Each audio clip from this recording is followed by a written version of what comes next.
Last time, Antiochus Sota had suddenly died after losing a war to the rebellious city of Pergamon, leaving his second-born son to inherit the empire. In 261 BC, Antiochus II came to power at the age of just 25, after presumably having spent the 5 or 6 years since the death of his elder brother Seleucus learning to govern as viceroy in the east, as had become Seleucid tradition. Compared to the apprenticeships that had been afforded to his brother and his father, this was an extremely short stint, and left him with less governing experience than a new king would ideally have. As his elder brother was the clear heir until his execution, for most of his life Antiochus likely only anticipated a position in the empire as a local governor, not as the monarch. This was only exacerbated by the fact that Antiochus Sota had suddenly died about 10 to 15 years younger than his own father, Seleucus Nicator. Fortunately for Antiochus II, with the empire now having existed for 50 years, and with his predecessor having been a generally benevolent ruler, he did not face the same uprisings Antiochus Sota did when he came to the throne. Antiochus II had inherited a sprawling and powerful empire, but one which had suffered a noticeable decline under his father's rule. The young new king did not lack for ambition, and would make it his goal not to simply maintain the empire, but to restore his kingdom to the heights of greatness it had once experienced under Seleucus Nicator. Around the same time as Antiochus had become the heir to the kingdom, he had been married to Laodice, his cousin and the daughter of Achaeus, one of Seleucus's younger sons, who was a wealthy landowner in Anatolia. The two would produce 2 male children, the creatively named Seleucus and Antiochus, and 3 female children, Stratonike, Laodice, and Epama. In the same year of Antiochus II's accession came the final act of the Cremonadian War. After the fall of Athens to Antigonus Gonatas, the Macedonian king sought to break the Egyptian domination of the Aegean. The Ptolemaic fleet, under the command of one Patroclus, had withdrawn to the long-standing naval base at Kos after the loss of Athens, and that is where Antigonus met them in battle. The Antigonid fleet was outnumbered, and one of the officers on the royal flagship, Isthmia, was concerned. But the king brushed this off, asking him, "How many ships do you think my own presence here is equivalent to?" Before the battle began, Patroclus sent a gift to Antigonus in the form of fishes and figs. This confused Antigonus's officers, but the king laughed and told them that it meant they must be masters of the sea or else be content to eat figs. The battle which followed was an overwhelming victory for Antigonus, with the Ptolemaic fleet being almost utterly destroyed. As an aside, it has been proposed that the famed winged victory of Samothrace was commissioned in honour of this victory. Without a powerful navy in the region, the Ptolemaic holdings in the Aegean were now extremely vulnerable, given that there was now no way for Egypt to support the defence of its dependencies. As such, control over the League of the Islanders and the Cyclades passed to Antigonus, and he constructed a stoa on the island of Delos in commemoration of this victory. Noted historian W. Tarn also hypothesized that the structure on Delos, called the Monument of the Bulls, housed his ship, the Isthmia, which he had dedicated to Apollo. To make matters all the worse for Ptolemy Philadelphus, in 259 BC he now faced a rebellion against his rule. As you will recall, after the murder of her other children by Ptolemy Koronos, Queen Arsinoe had fled to Egypt. There she had married her brother, Ptolemy, hence his epithet Philadelphus, sibling lover. Ptolemy Epigonos, the son of Lysimachus, after his failed attempts to retake the Macedonian throne, went to the court of his mother and uncle, where he was eventually adopted by his new stepfather, and sometime after the death of Arsinoe, became a co-ruler, in a similar manner as Antiochus had been with his father, so that he could help shoulder the burden of ruling the kingdom. Though, given Epigonos was only about a decade younger than his stepfather, it is questionable whether he was intended to be the eventual heir of Philadelphus. Epigonos had been stationed at Ephesus to manage the holdings in Caria when the news of the loss at Kos arrived. With the ability for Egypt to project power now limited by the loss of the fleet, Epigonos, along with Timarchus, the client ruler of Miletus, took this opportunity for autonomy and revolted against Ptolemaic rule. With the Ptolemaic kingdom in a state of disarray, Antiochus pounced upon this opportunity to attack the exposed Carian holdings and reincorporate them into the empire. This marked the beginning of what is known as the Second Syrian War. The first move of Antiochus was to peel away Rhodes from the Ptolemaic yoke. They had, after all, been extremely loyal to Ptolemy Soter, to the point that they endured the long siege from Demetrius Poliorcetes rather than betray their alliance. However, this was now over 40 years removed from that battle, and a different generation ruled Rhodes, just as a different Ptolemy ruled in Egypt. Negotiations with Antiochus must have gone well, as seemingly now under more pragmatic leadership, the Rhodians could see the weakness of Egypt. So Rhodes abandoned her nostalgia and joined the war against Ptolemy. What resources Ptolemy Philadelphus could muster in the region went to attacking his rebellious son and nephew, seeking to punish his treachery at the cost of defending his realm.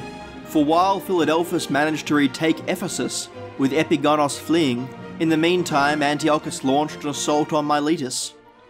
The city and surrounding territory were taken, and the tyrant Timarchus was slain, with Antiochus restoring to the city its democracy, to the jubilation of its citizens, who hailed him as Theos, the god, which became his epithet. This left Ephesus as a Ptolemaic enclave within Seleucid territory, with the sea being its only route for resupply and reinforcement. Cutting off this lifeline then would make the city easy prey. The Rhodian navy sailed to Ephesus in 258 BC to blockade the port. In response, the Egyptian fleet there put to sea, commanded by Cremonades, who had fled Athens after the earlier war and was now serving Ptolemy as an admiral. With the Ptolemaic ships bearing down on them, the Rhodian commander, Agathostratus, ordered a retreat. Believing they had broken the blockade without a battle, the Egyptians let out a victorious cheer and returned to port. As soon as they had done so, Agathostratus reversed course and entered the harbour. The Ptolemaic sailors, who were in the process of disembarking, were defenceless, and the fleet was destroyed. In celebration of this great victory, the Rhodians would commission the bronze sculptor Philes of Halicarnassus to create a statue of Agathostratus, which was then dedicated to the gods and erected at Delos. Now, with Ephesus surrounded, Antiochus invested it with a siege. Coordinating with the Rhodians, Antiochus had them attack the harbour at night. As the citizens and the garrison rushed to the defence of the harbour, Antiochus quietly assaulted the walls and, finding them defenceless, entered and took the city. While he may have been paralysed at sea, Ptolemy Philadelphus still had his army available to him, and while Antiochus was attacking Asia Minor, the king of Egypt once again invaded Syria. Our evidence for this advance comes primarily from the discovery of hoards of Ptolemaic coins, which are dated to the period around 261 to 257 BC, and due to their size were in all likelihood part of the treasury of an army's paymaster. These hoards have been found at the religious grove at Daphne, outside of Antioch, and in Calendaris, in Cilicia. These Ptolemaic forces would not maintain their advances for long, however, as we can surmise by the burial of the coin hoards, that they were forced to retreat in a hurry once Antiochus had taken Ephesus and could turn his attention eastward.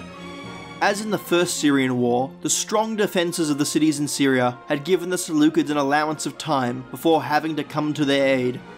Once Antiochus' forces arrived, first in Syria, then in Cilicia, they had no apparent trouble in expelling the Egyptians, and over the next few years pushed them out of Cilicia and Pamphylia altogether.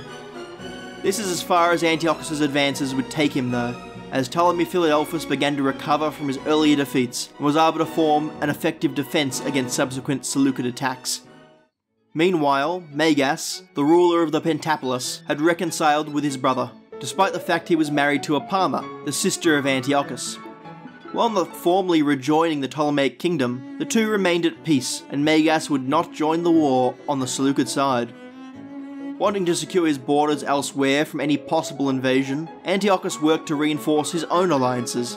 While there already existed a marriage alliance between Antiochus and Antigonus, with Antigonus being married to Antiochus' aunt, Phila. This alliance was strengthened by a marriage between Antiochus' younger sister, Stratonike, and Antigonus' son, Demetrius, who was possibly promoted to co-regent with his father at about this time.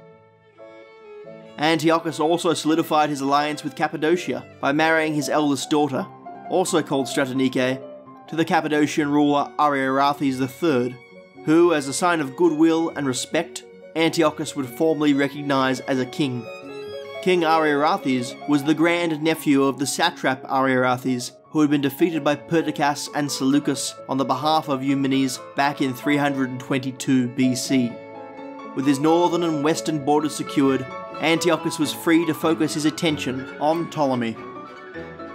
In Greece, Alexander, the nephew of Antigonus, who was the semi-autonomous ruler of Corinth, had revolted against his uncle. Corinth was a strategically vital city for the control of Greece, as it controlled the passage between Attica and the Peloponnese. Once he began his revolt, he supported his city by launching piratical raids on the nearby Antigonid settlements. Ptolemy saw here an opportunity to support this rebellion and develop it into a full-scale civil war. If he could create enough turmoil in Antigonus' own backyard, it could well distract him and allow the Ptolemaic kingdom to reassert naval dominance and rebuild its shattered thalassocracy. This is of course the same sort of plan Antigonus I had enacted himself in the fight against Cassander. As such, it is very likely that Ptolemy was financially supporting Alexander in his campaign. This plan would bear fruit, and around 249 BC, Ptolemy was able to restore his influence over much of the Cyclades. Now that Antiochus' primary ally was bogged down in his own conflict, and with his own offensive stalled, there was an impetus for peace with Ptolemy Philadelphus. So, in 253 BC, peace was negotiated between the two, as well as with Rhodes. Antiochus would keep his gains in Anatolia, and would be married to Berenike, the only legitimate daughter of Philadelphus. This represented a significant reset in the relationship between the two empires, essentially returning to the cordial relations they possessed prior to the Battle of Ipsus, and potentially setting up a lasting peace. This would give both kingdoms a free hand now to expand in other directions without the threat of another Syrian war looming over them. Antiochus, however, was already married to Laodice, who he now repudiated in favour of Berenike. Laodice was given wealthy estates and servants in Asia Minor, in between the towns of Cyzicus and Zalea in Lesser Phrygia, and was exiled there. Antiochus and Berenike soon produced a son, also called Antiochus, who was seemingly now the heir apparent, as in the Macedonian system, the children of the primary wife had ultimate precedence, even over age, as we have seen in the example of Ptolemy Philadelphus inheriting Egypt over his elder brother Coronos. About 255 BC, Nicomedes of Bithynia had died, and had left his kingdom to the sons of his second wife, Zeta, who were but children. As an aside, his first wife, Dithesile, had been caught behaving dishonourably by Nicomedes' loyal dog, who attacked her, resulting in her death. In order to guarantee that his sons could grow to adulthood in safety, Nicomedes named many guardians for them, including Ptolemy and Antigonus, as well as much of the Northern League. This plan failed almost immediately, with his eldest son, Zelas, returning from exile in Armenia with an army of Galatian mercenaries. Heraclea came to the aid of the Bithynians, and for some time they held off Zelas, but their resistance was ultimately for naught, and none of the major powers intervened, so Zelas took the throne. Megas, ruler of the Pentapolis, had lived in great comfort for many years now, becoming enormously fat from all of the rich food he constantly devoured, and then in 250 BC, he fell sick and died. Just before his death, he arranged that his daughter and heir, Berenike, was to marry Ptolemy Euergetes, the eldest son of Philadelphus, which would officially bring the Pentapolis back into the Ptolemaic kingdom. However, Apama, Megas' widow, immediately broke this betrothal upon his death, and invited Demetrius the Fair, the brother of Antigonus, to come and marry Berenike instead. Demetrius travelled to Cyrene with great speed, married Berenike, and assumed the throne. Demetrius, as soon as he had arrived, made a very good first impression on Apama, and soon he took his mother-in-law as a lover. Nobody in Cyrene was happy with this situation, except Demetrius and Apama, and soon Berenike and the army had formed a conspiracy against them.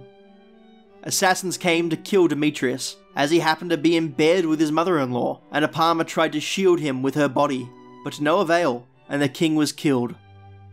Berenike then resumed her betrothal to her original intended, who she would marry in 246 BC. What occurred next is highly speculative, and the evidence for it is insufficient to know precisely what took place, but it seems that in the years following the peace with Egypt, from 250 to 246 BC, Antiochus finally went to Thrace to enforce the Seleucid claims there that had been made by Antiochus Soter. We know from later treaties that the city of Lysimachia, the former capital of Lysimachus, at this time was under Seleucid protection. It may have been brought into the empire in a de jure sense under Antiochus Soter, but Antiochus Theos was the first king to practically extend Seleucid power over the city. Next we find Antiochus besieging the city of Kypsela, which lay to the north of Lysimachia by the river Hebros. At this point in time he had recruited many Thracians into his army. The defenders of the city saw their brethren adorned in fine riches which Antiochus's pay had provided, and, on that basis, turned over their city to him and joined his forces. Afterwards, Antiochus came into conflict with Byzantium, the most strategically important city in eastern Thrace, as it controlled the Bosphorus. Their ships took to the seas against each other, with Byzantium being aided by Heraclea, but peace was brokered before any engagement. Coins of Antiochus that were minted in Byzantium have been found dating from this period, which would suggest that the city accepted some degree of Seleucid rule. During these few years, Antiochus appears to have only conquered southeastern Thrace, but he was not yet even 40 years of age, so there was no need to rush the conquest of the region. He could continue to chip away at it, and gradually incorporate the territory into the empire over the coming years. So Antiochus took a break and returned to Asia. In 246 BC, Antiochus decided to visit Laodice and their children at her estate in Phrygia. The king had clearly misjudged the level of bitterness his estranged wife felt about having been cast aside in favour of Berenike, and so he was not on his guard. Motivated by this resentment and wishing to secure the throne for her own children, Laodice slipped a fatal poison into Antiochus's food, killing the king. Antiochus Theos had been a highly effective ruler. In his relatively short reign, he had recovered much of the territory which had been lost in Anatolia. He had reinforced the alliances with Antigonus and Cappadocia. He had formed a new alliance with Egypt, which then allowed him to turn his gaze westward and campaign in Europe. Overall, he had restored the Seleucid Empire to a position of preeminence over the other Hellenistic states, with the Aegean Empire of the Ptolemies having been broken, and with Antigonid Macedon regularly embroiled in civil strife. Had he lived longer, who knows what he might have accomplished, whether that be completing the conquest of Thrace, bringing Pergamon back into the empire, or expanding north into Bithynia and Pontus. Alas, this we can only speculate on. His greatest failing was his own death, not only in that it deprived the empire of a good king, but left the empire in the hands of children, his infant heir, Antiochus, and his two teenage sons with Laodice. Unfortunately, the consequences of leaving the kingdom in this state of affairs would come to overshadow all the positive accomplishments of his reign. Next time, the Seleucid Empire will face a bloody succession crisis, which will drive it to the brink of complete collapse. If you have any comments, criticism, or questions, please post them below. And thank you for listening.